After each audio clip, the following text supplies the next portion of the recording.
మరి ఇనుమడింప చేస్తూ దేశంలో గత 10 సంవత్సరాలుగా దేశం యొక్క ముఖ చిత్రాన్ని ఒక నీతివంతమైనటువంటి ప్రభుత్వము, ఒక సమర్థవంతమైనటువంటి ప్రభుత్వము, ఒక సుస్థిరమైనటువంటి ప్రభుత్వము, అభివృద్ధి లక్ష్యంగా పనిచేస్తున్నటువంటి ప్రభుత్వాన్ని, పేద ప్రజల కోసం, బలైన వర్గాల కోసం మరి పనిచేస్తున్నటువంటి ప్రభుత్వంగా పేరు తెచ్చుకొని ఈరోజు మూడోసారి రానున్నటువంటి పార్లమెంట్ ఎన్నికల్లో మరి ఈరోజు నరేంద్ర మోడీ గారు దేశ ప్రజల ఆశీస్సులు తీసుకోవడం కోసం రావడం జరిగింది. ముఖ్యంగా ఆదిలాబాద్ పార్లమెంట్ నియోజకవర్గానికి సంబంధించినటువంటి ప్రజలకు కూడా హృదయపూర్వకంగా ధన్యవాదాలు తెలియజేస్తా ఉన్నాను. గతంలో కూడా ఇక్కడ నుంచి పార్లమెంట్ సభ్యుడిని గెలిపించడం జరిగింది. ఈసారి నరేంద్ర మోడీ గారు మరి మూడోసారి దేశ ప్రధానమంత్రిగా ఈ యొక్క అన్ని వర్గాల ప్రజల ఆశీస్సులు అందజేసి ఆయనను మనం ఆశీర్వదించాల్సిన అవసరం ఉంది. అందుకే నరేంద్ర మోడీ గారు ఈరోజు విజయ సంకల్ప యాత్ర పేరుతో మన తెలంగాణలో జరుగుతున్నటువంటి కార్యక్రమంలో భాగంగా ఈరోజు హైదరాబాద్ ప్రజల ఆశీస్సుల కోసం నరేంద్ర మోడీ గారు వచ్చారు. కాబట్టి మనందరం కూడా వారికి హృదయపూర్వకంగా స్వాగతం పలికి రానున్నటువంటి ఎన్నికల్లో భారతీయ జనతా పార్టీని మరి ఈ యొక్క తెలంగాణ రాష్ట్రం నుంచి 17కు 17 సీట్లు గెలిపించాల్సిందిగా నేను ఈ సందర్భంగా కోరుకుంటూ హైదరాబాద్ లో మరి ఉన్నటువంటి ఎంఐఎం సీటును కూడా ఓడించి ఈరోజు భారతీయ జనతా పార్టీ జెండా ఎంఐఎం సీట్లో కూడా గెలిపించాల్సినటువంటి అవసరం ఉందని మనం చేస్తున్నాను. ఈ రాష్ట్రంలో బీఆర్ఎస్ పార్టీ భవిష్యత్తు లేదు, కేసీఆర్ భవిష్యత్తు లేదు. కేసీఆర్ పార్టీ నిన్నటి పార్టీ. కేసీఆర్ పార్టీకి రేపనేది లేదు. ఎందుకంటే 10 సంవత్సరాలుగా కేసీఆర్ కుటుంబ పాలన తెలంగాణ ప్రజల మీద వృద్ధి చేసినటువంటి నిర్వాకము, అవినీతి, అహంకార పూరితమైనటువంటి నియంత్రిత ప్రభుత్వం మనం చూశాము. అందుకే ప్రజలు కేసీఆర్ పార్టీని తిరస్కరించారు. ఇక ఉన్నటువంటి కాంగ్రెస్ పార్టీ ఏదైతే అనేక రకాల హామీలు ఇచ్చి అధికారంలోకి వచ్చిందో కాంగ్రెస్ పార్టీ ఈ హామీలు అమలు చేసే పరిస్థితి లేదు. ఏ రకంగా ఈ రాష్ట్రంలో రైతులకు మేలు చేస్తారో, నిధులు ఏ రకంగా సమకూర్చుకుంటారో, మీరు 6 గ్యారెంటీలు ఏ రకంగా అమలు చేస్తారో కాంగ్రెస్ పార్టీ దగ్గర రోడ్ మ్యాప్ లేదు, ఒక కల్పన లేదు. కాంగ్రెస్ పార్టీ ఓటు బ్యాంక్ రాజకీయాలు తప్ప వచ్చే పార్లమెంట్ ఎన్నికలు దృష్టి పెట్టుకొని ప్రజలను మభ్యపెట్టేటువంటి ప్రయత్నం చేస్తుంది తప్ప కాంగ్రెస్ పార్టీ దగ్గర ఏ రకమైనటువంటి ఎజెండా లేదు. ఎన్నికలకు ముందు గ్యారెంటీలు ఇచ్చారు. రైతులకు రైతు బంధు పెంచుతాము, రైతులకు సంబంధించి అన్ని రకాలుగా ఆదుకుంటామని చెప్పారు. నిరుద్యోగ భృతి ఇస్తామని చెప్పారు. మహిళలకు 2500 రూపాయలు నెలకి ఇస్తామని చెప్పారు. కానీ మనం చేస్తున్నాను ఏది కూడా కాంగ్రెస్ పార్టీ చేయదు. ఈ తెలంగాణ బాగుపడాలంటే, తెలంగాణ మరింతగా ఒక భవ్యమైనటువంటి తెలంగాణగా నిర్మాణం జరగాలంటే వచ్చేటువంటి పార్లమెంట్ ఎన్నికల్లో నరేంద్ర మోడీ గారి నేతృత్వంలో అద్భుతమైనటువంటి మెజార్టీ తెలంగాణలో రావాలి. ఈ యొక్క ఆదిలాబాద్ పార్లమెంట్ లో కూడా అద్భుతమైనటువంటి మెజార్టీతో మన భారతీయ జనతా పార్టీ అభ్యర్థి గెలవాలి. అందుకే మీ అందరినీ కోరుతూ ఈ యొక్క కార్యక్రమంలో పాల్గొంటున్నటువంటి మీ అందరికీ ధన్యవాదాలు తెలియజేస్తూ సెలవు తీసుకుంటున్నాను. ఇప్పుడు మన ప్రియతమ ప్రధానమంత్రి నరేంద్ర మోడీ గారు మన ఉద్దేశించి ప్రసంగిస్తారు.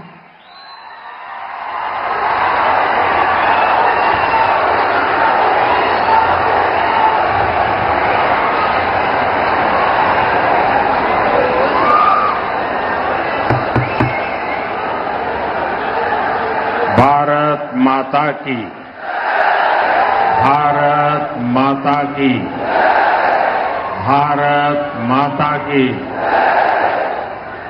నా తెలంగాణ కుటుంబ సభ్యులందరికీ నమస్కారాలు. आप सभी विकास के इस उत्सव में इतनी बड़ी संख्या में आए हैं. हम सभी आपके बहुत बहुत आभारी हैं. अभी से कुछ देर पहले मैंने तेलंगाना और देश के विकास से जुड़ी हजारों करोड़ रुपए की विकास परियोजनाओं का लोकार्पण और शिलान्यास किया है।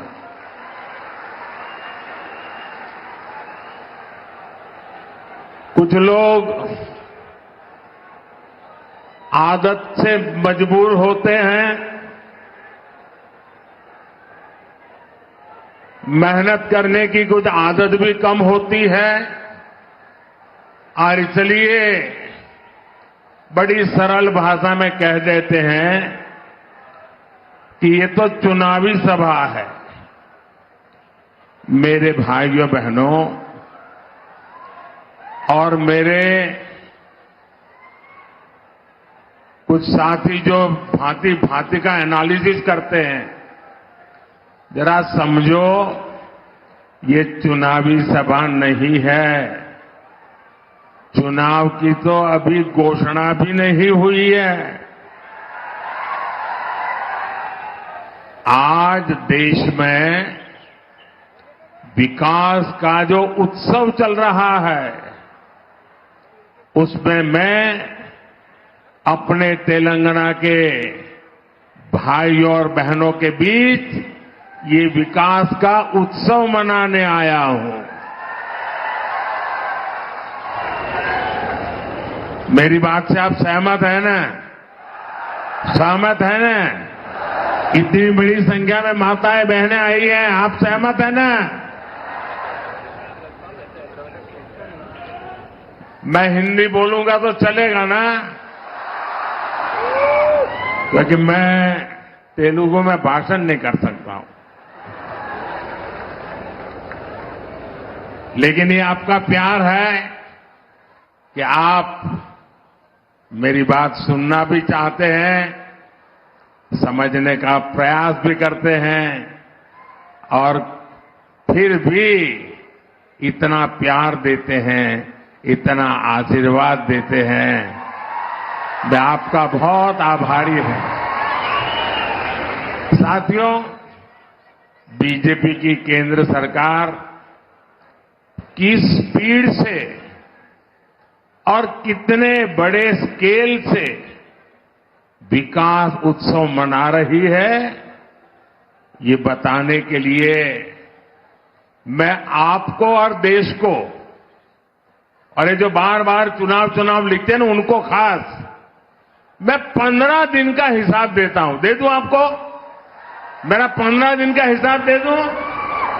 देखिए 15 दिन में क्या क्या हुआ। 15 दिन में 2 IIT, 1 triple IT DM, 3 IIM और 1 Indian institute of skills IIS, इसके कैंपस का लोकार्पण हुआ। 15 दिन में देश के अलग अलग राज्यों में 5 एम्स का लोकार्पण हुआ। 15 दिन में किसानों के लिए दुनिया की सबसे बड़ी स्टोरेज स्कीम शुरू हुई। 15 दिन में 18,000 कोऑपरेटिव्स के कंप्यूटराइजेशन के काम पर पूरा होने का लोकार्पण हुआ। 15 दिन में सिंदरी में देश के बड़े खाद कारखाने का लोकार्पण हुआ। 15 दिन में भारत के सबसे लंबे केबल आधारित ब्रिज का लोकार्पण हुआ है। 15 दिन में रेलवे से जुड़ी 2000 से अधिक परियोजनाओं का शिलान्यास और लोकार्पण हुआ। 15 दिन में ही ऑयल और गैस सेक्टर से जुड़े 1.5 लाख करोड़ रुपए से ज्यादा के प्रोजेक्ट देश को मिले हैं। 15 दिन में ही केजी बेसिन में फर्स्ट ऑयल का लोकार्पण हुआ है। वहां से निकले कच्चे तेल के पहले टैंकर को हरी झंडी दिखाई है। 15 दिन में ग्लोबल टेक्सटाइल इवेंट का उद्घाटन हुआ है। 15 दिन के ये काम आत्मनिर्भर भारत से विकसित भारत के निर्माण को और सशक्त कर रहे हैं। अब बताइए, ये विकास का उत्सव है कि नहीं है? ये लोगों के कल्याण का उत्सव है कि नहीं है? ये लोगों की भलाई का उत्सव है कि नहीं है? अरे चुनाव तो जब आएगा तब देखा जाएगा। मुझे तो देश को आगे बढ़ाना है। मैं सही बोल रहा हूं ना?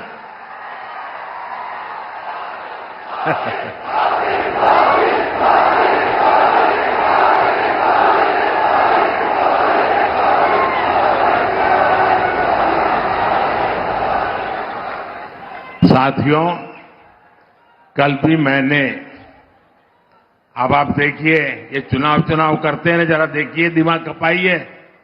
कल भी मैंने दिन भर सभी मंत्री और भारत सरकार के सभी वरिष्ठ सचिव अधिकारी, यानी एक प्रकार से टॉप टीम, करीब 125 लोग, पूरा दिन भर उनके साथ बैठा और क्या किया? चुनाव की चर्चा नहीं की। वहां मैंने विकसित भारत निर्माण के लिए एक्शन प्लान पर एक एक मुद्दे की बारीकी से चर्चा की। विकसित भारत के एक्शन प्लान पर देश भर में 15 लाख लोग अब तक अपने सुझाव दे चुके हैं। 3,75,000 से ज्यादा स्टेक होल्डर्स अब तक इसमें सक्रिय रूप से जुड़े हैं। विकसित भारत के विजन को लेकर करीब 3,000 मीटिंग हो चुकी है। 3,000 मीटिंग। देश को विकसित बनाने के लिए दिन रात काम, करीब 1200 यूनिवर्सिटीज ने इसमें हिस्सा लिया है। बड़ी बात यह है कि इनमें अब तक करीब 11 लाख युवाओं ने हिस्सा लिया है, अपने मौलिक सुझाव दिए हैं, जो हमारे युवा विकसित भारत के सबसे बड़े निर्माता और सबसे बड़े लाभार्थी, ये हमारी बहुत बड़ी ताकत है। राष्ट्र के विकास के लिए भाजपा का यही कमिटमेंट है, जिसके कारण तेलंगाना के भी लोग पूरे जोश से कह रहे हैं। तेलंगाना के गांव से आवाज आ रही है। नौजवान भी बोल रहा है, बुजुर्ग भी बोल रहे हैं, महिलाएं भी बोल रही हैं, शहर वाले भी बोल रहे हैं, किसान भी बोल रहा है, मजदूर भी बोल रहा है। अब की बार 400 पार, अब की बार 400 తట్టాలి। बीजेपीకి ఓటు వేయాలి। साथियों, ये धरती रामजी गोंड और कोमाराम भीम जैसी महान विभूतियों की धरती है। आजादी के इतने दशकों तक तेलंगाना की इस धरती ने, उन्होंने जो योगदान दिया, उस योगदान को कभी सम्मान नहीं दिया गया। 2014 के बाद बीजेपी की केंद्र में सरकार ने तेलंगाना के विकास को, आदिवासी समाज के सम्मान को इतना महत्व दिया। आप मुझे बताइए, क्या बीजेपी सरकार आने से पहले कोई कल्पना कर सकता था कि एक आदिवासी महिला देश की राष्ट्रपति बनेगी? कोई कल्पना कर सकता था? पहले कभी लगता था कि ऐसा हो सकता है? क्या कोई कल्पना कर सकता था कि भगवान बिरसा मुंडा के जन्मदिन को राष्ट्रीय पर्व के रूप में मनाया जाएगा? आदिवासियों के विकास के लिए देश में अलग मंत्रालय बनाने का काम बीजेपी सरकार ने ही किया था। आजादी की लड़ाई में जनजातीय समाज के योगदान को समर्पित म्यूजियम बनाए जा रहे हैं। ये काम भी केंद्र की बीजेपी सरकार ने शुरू किया है। हैदराबाद में जो म्यूजियम बन रहा है, हमने उसका नाम रामजी गोंड के नाम पर रखा है। साथियों, आदिवासी समाज को सम्मान मिले, ये परिवारवादी पार्टियों को बर्दाश्त नहीं हो सकता। हमने जनजातीय समाज के लिए जब भी फैसले किए, इन्होंने उन फैसलों का विरोध करने का कोई मौका नहीं छोड़ा है।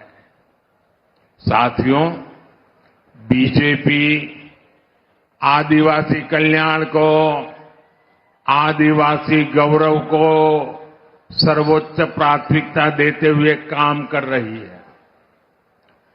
आदिवासी समाज में भी जो लोग अति पिछड़े हैं, जो अब तक विकास से वंचित हैं, उनके लिए बीजेपी सरकार ने पीएम जनमन योजना शुरू की। इस योजना पर 24,000 करोड़ रुपए से ज्यादा खर्च किए जाएंगे। इसका लाभ हमारे तेलंगाना के भी चेंचू,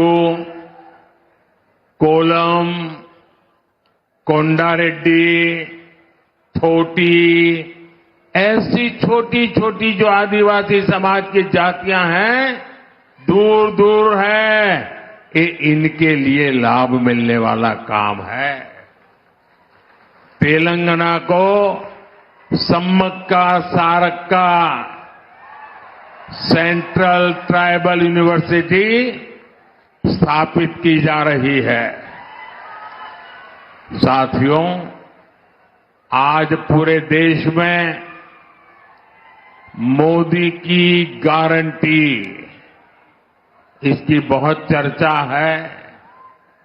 यहां तेलंगाना के लोगों का सपना था कि टर्मरिक बोर्ड बने, था कि नहीं था?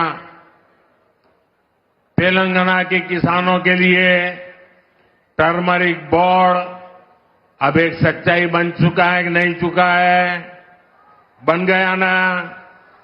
मैंने कहा था कपास के किसानों की हर तरह से मदद करेंगे। बीजेपी सरकार ने कपास की एमएसपी में रिकॉर्ड वृद्धि की है। आज देश में 7 मेगा टेक्सटाइल पार्क बन रहे हैं। उनमें से एक मेगा पार्क तेलंगाना में बन रहा है। इसलिए लोग कहते हैं कि मोदी की गारंटी यानी गारंटी पूरी होने की गारंटी। మోదీ గ్యారంటీ అంటే గ్యారంటీగా పూర్తి అయ్యే గ్యారంటీ।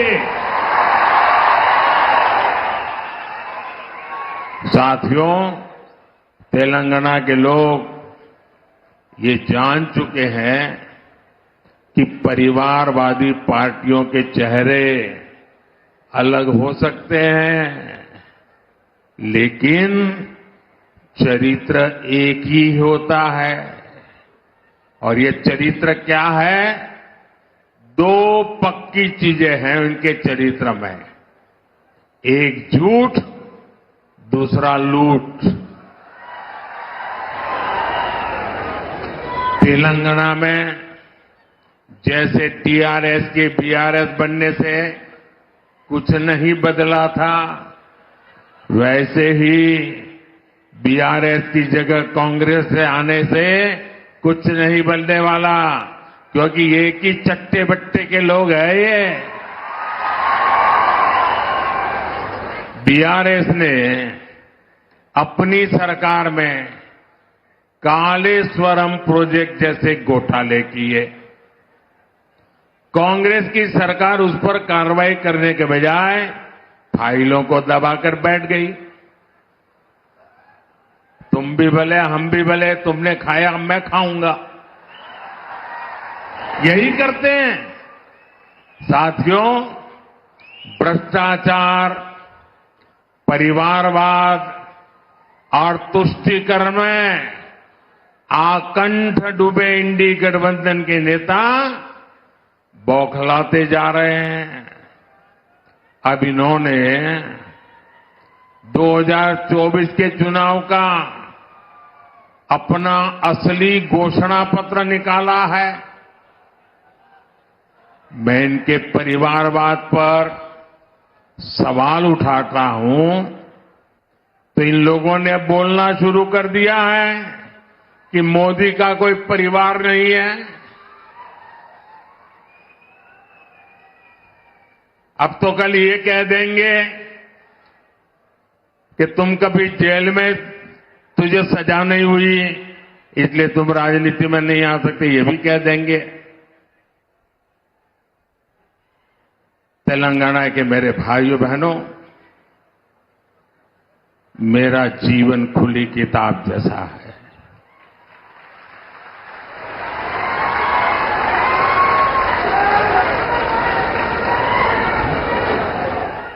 आप मुझे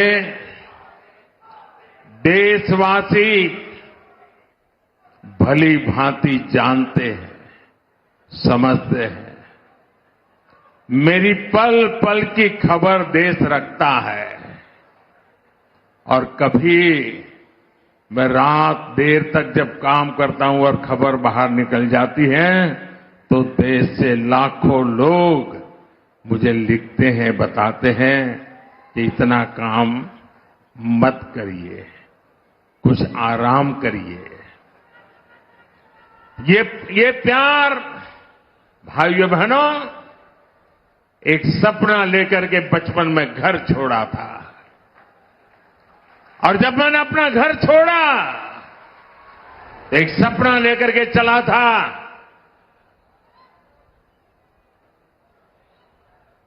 कि मैं देशवासियों के लिए जीऊंगा।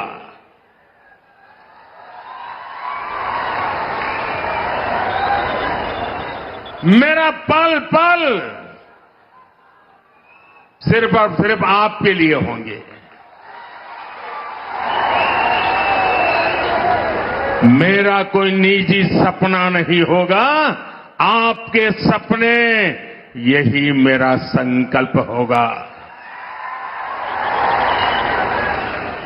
और जिंदगी खपा दूंगा तो आपके सपनों को पूरा करने के लिए, आपके बच्चों के भविष्य को उज्जवल बनाने के लिए।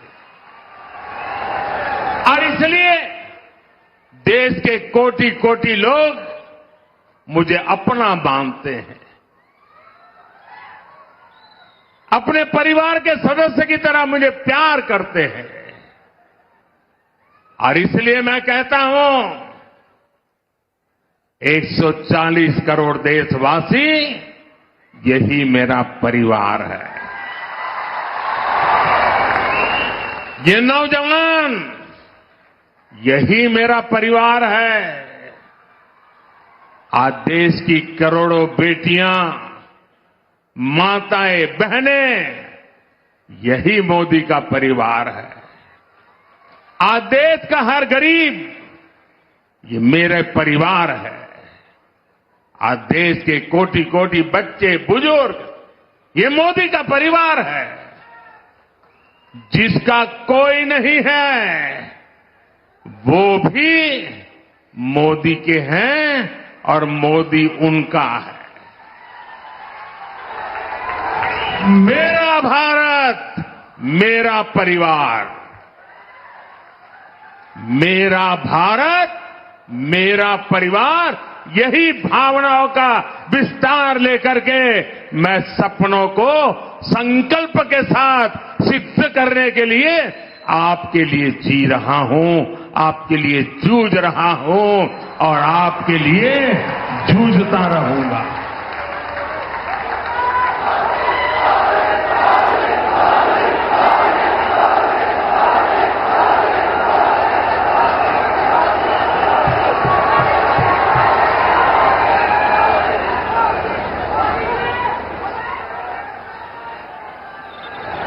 इसलिए आज पूरा देश एक सुर में कह रहा है, मैं हूं मोदी का परिवार, मैं हूं मोदी का परिवार, नैने मोदी कुटुंबम। आप भी मेरे साथ बोलिए, मैं हूं मोदी का परिवार, मैं हूं, मैं हूं, मैं हूं, मैं हूं नेने मोदी कुटुंबम, नेने नेने नेने। साथियों, आखिर में मैं तेलंगाना के लोगों को, देश के अन्य लोगों का एक संदेश भी देना चाहता हूं और गर्व से भरे हुए लोगों को मैं कहना चाहता हूं, राम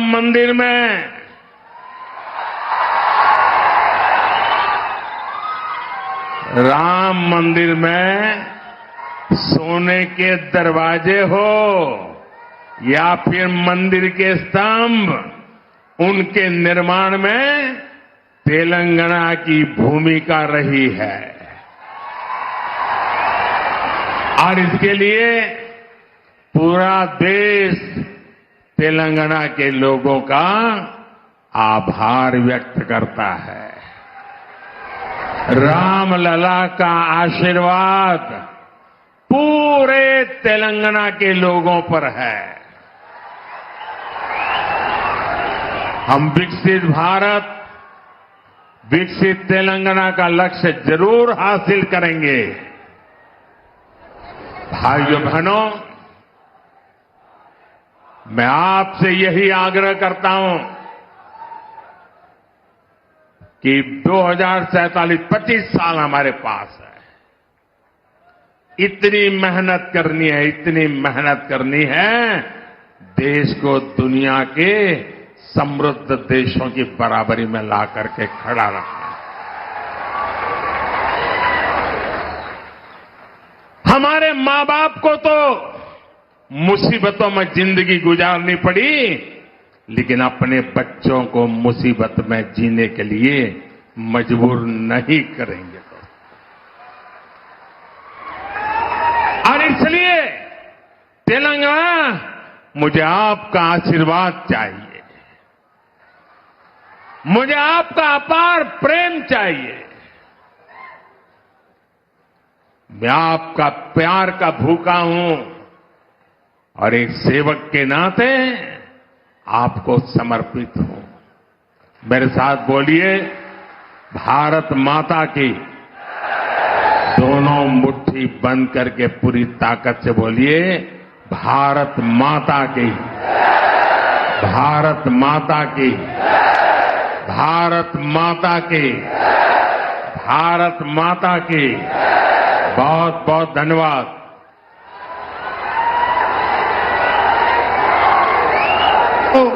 నిలబడి మనమైన స్థానంలో నిలబడి మోడీ గారికి ధన్యవాదాలు చెప్పాలి. భారత్ మాతా की, भारत माता की। फिर एक बार, फिर एक बार, फिर एक बार, फिर एक बार भारत माता की। नरेंद्र मोदी गारी नायकत्వం।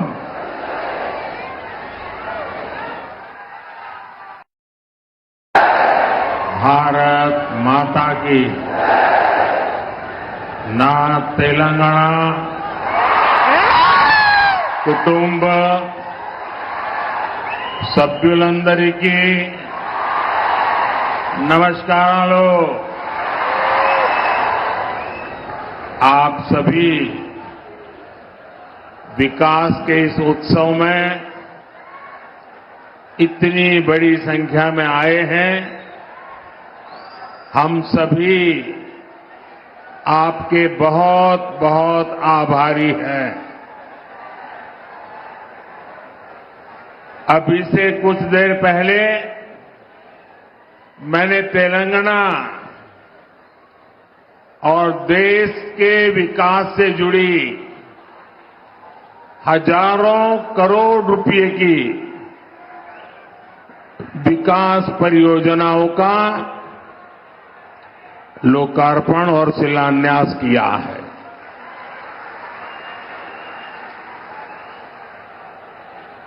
कुछ लोग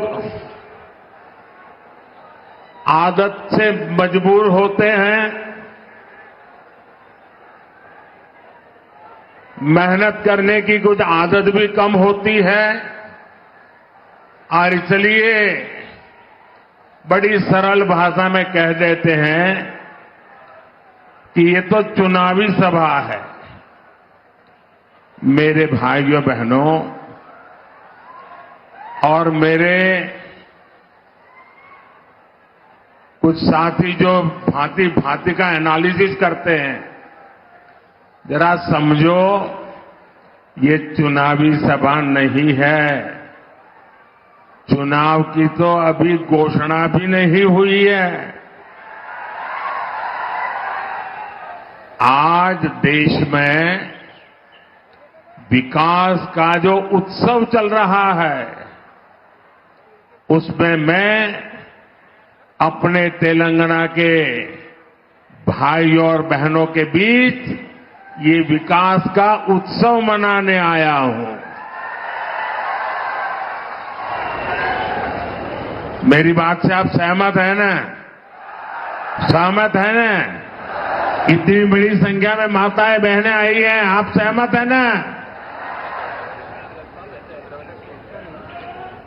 मैं हिंदी बोलूंगा तो चलेगा ना? क्योंकि मैं तेलुगु में भाषण नहीं कर सकता हूं।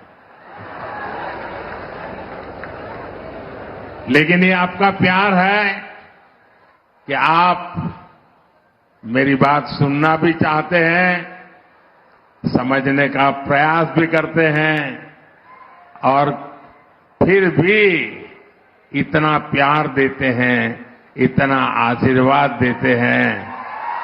मैं आपका बहुत आभारी हूं। साथियों, बीजेपी की केंद्र सरकार किस स्पीड से और कितने बड़े स्केल से विकास उत्सव मना रही है, ये बताने के लिए मैं आपको और देश को, और ये जो बार बार चुनाव लिखते हैं ना, उनको खास मैं 15 दिन का हिसाब देता हूं। दे दूं आपको? मेरा 15 दिन का हिसाब दे दूं? देखिए 15 दिन में क्या क्या हुआ। 15 दिन में 2 IIT, 1 IIIT DM, 3 IIM और 1 Indian institute of skills IIS, इसके कैंपस का लोकार्पण हुआ। 15 दिन में देश के अलग अलग राज्यों में 5 एम्स का लोकार्पण हुआ। 15 दिन में किसानों के लिए दुनिया की सबसे बड़ी स्टोरेज स्कीम शुरू हुई। 15 दिन में 18,000 कोऑपरेटिव्स के कंप्यूटराइजेशन के काम पर पूरा होने का लोकार्पण हुआ। 15 दिन में सिंदरी में देश के बड़े खाद कारखाने का लोकार्पण हुआ। 15 दिन में भारत के सबसे लंबे केबल आधारित ब्रिज का लोकार्पण हुआ है। 15 दिन में रेलवे से जुड़ी 2000 से अधिक परियोजनाओं का शिलान्यास और लोकार्पण हुआ। 15 दिन में ही ऑयल और गैस सेक्टर से जुड़े 1.5 लाख करोड़ रुपए से ज्यादा के प्रोजेक्ट देश को मिले हैं। 15 दिन में ही केजी बेसिन में फर्स्ट ऑयल का लोकार्पण हुआ है। वहां से निकले कच्चे तेल के पहले टैंकर को हरी झंडी दिखाई है। 15 दिन में ग्लोबल टेक्सटाइल इवेंट का उद्घाटन हुआ है। 15 दिन के ये काम आत्मनिर्भर भारत से विकसित भारत के निर्माण को और सशक्त कर रहे हैं। अब बताइए, ये विकास का उत्सव है कि नहीं है? ये लोगों के कल्याण का उत्सव है कि नहीं है? ये लोगों की भलाई का उत्सव है कि नहीं है? अरे चुनाव तो जब आएगा तब देखा जाएगा। मुझे तो देश को आगे बढ़ाना है। मैं सही बोल रहा हूं ना?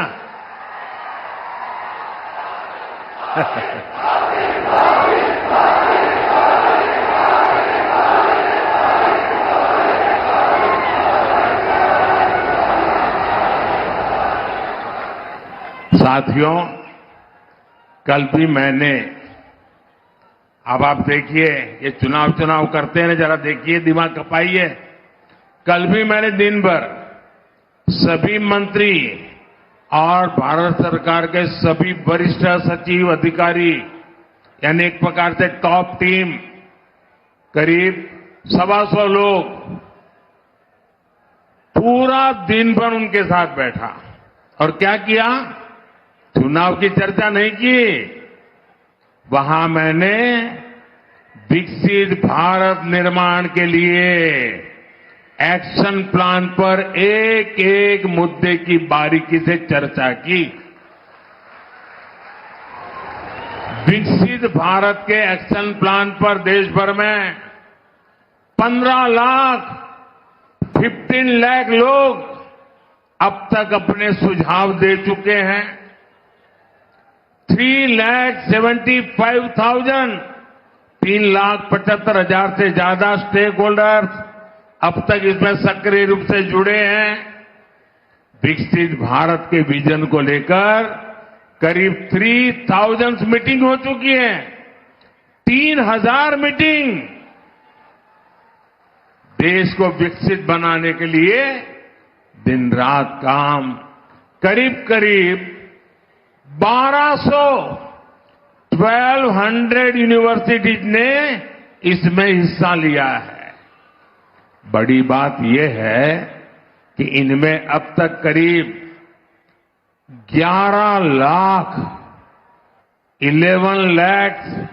युवाओं ने हिस्सा लिया है, अपने मौलिक सुझाव दिए हैं, जो हमारे युवा विकसित भारत के सबसे बड़े निर्माता और सबसे बड़े लाभार्थी, ये हमारी बहुत बड़ी ताकत है। राष्ट्र के विकास के लिए भाजपा का यही कमिटमेंट है, जिसके कारण तेलंगाना के भी लोग पूरे जोश से कह रहे हैं। तेलंगाना के गांव से आवाज आ रही है। नौजवान भी बोल रहा है, बुजुर्ग भी बोल रहे हैं, महिलाएं भी बोल रही हैं, शहर वाले भी बोल रहे हैं, किसान भी बोल रहा है, मजदूर भी बोल रहा है। अब की बार 400 पार, अब की बार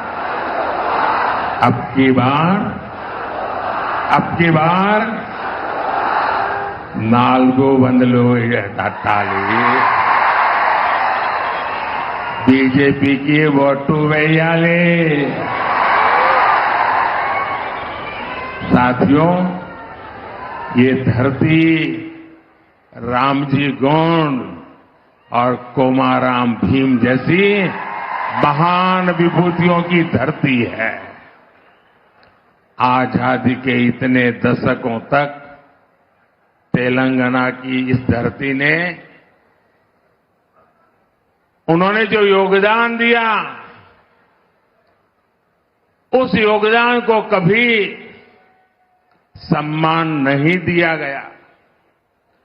2014 के बाद बीजेपी की केंद्र में सरकार ने तेलंगाना के विकास को, आदिवासी समाज के सम्मान को इतना महत्व दिया। आप मुझे बताइए, क्या बीजेपी सरकार आने से पहले कोई कल्पना कर सकता था कि एक आदिवासी महिला देश की राष्ट्रपति बनेगी? कोई कल्पना कर सकता था? पहले कभी लगता था कि ऐसा हो सकता है? क्या कोई कल्पना कर सकता था कि भगवान बिरसा मुंडा के जन्मदिन को राष्ट्रीय पर्व के रूप में मनाया जाएगा? आदिवासियों के विकास के लिए देश में अलग मंत्रालय बनाने का काम बीजेपी सरकार ने ही किया था। आजादी की लड़ाई में जनजातीय समाज के योगदान को समर्पित म्यूजियम बनाए जा रहे हैं। ये काम भी केंद्र की बीजेपी सरकार ने शुरू किया है।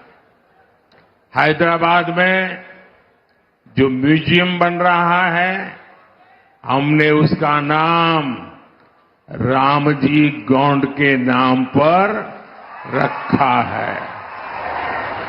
साथियों, आदिवासी समाज को सम्मान मिले, ये परिवारवादी पार्टियों को बर्दाश्त नहीं हो सकता।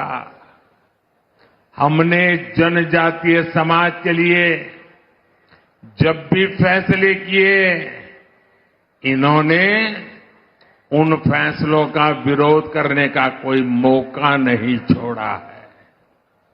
साथियों, बीजेपी आदिवासी कल्याण को, आदिवासी गौरव को सर्वोच्च प्राथमिकता देते हुए काम कर रही है। आदिवासी समाज में भी जो लोग अति पिछड़े हैं, जो अब तक विकास से वंचित हैं, उनके लिए बीजेपी सरकार ने पीएम जनमन योजना शुरू की।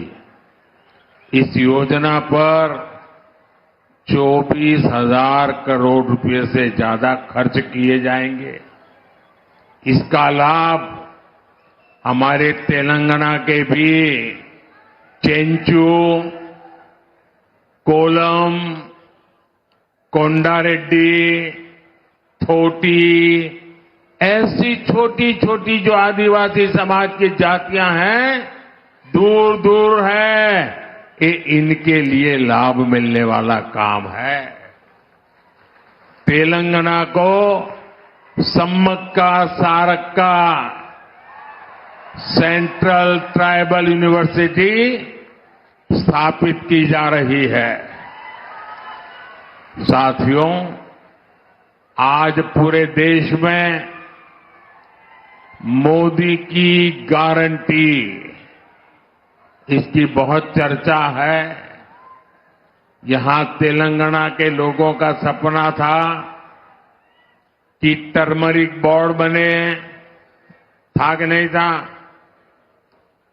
तेलंगाना के किसानों के लिए टर्मरिक बोर्ड अब एक सच्चाई बन चुका है कि नहीं चुका है?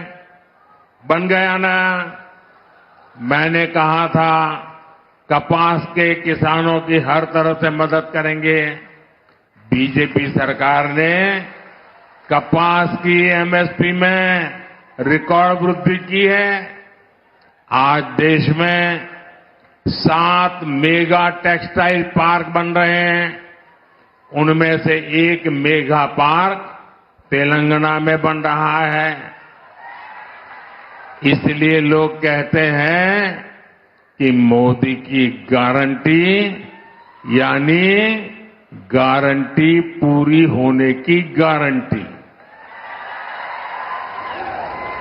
మోదీ గ్యారంటీ అంటే గ్యారంటీగా పూర్తి అయ్యే గ్యారంటీ।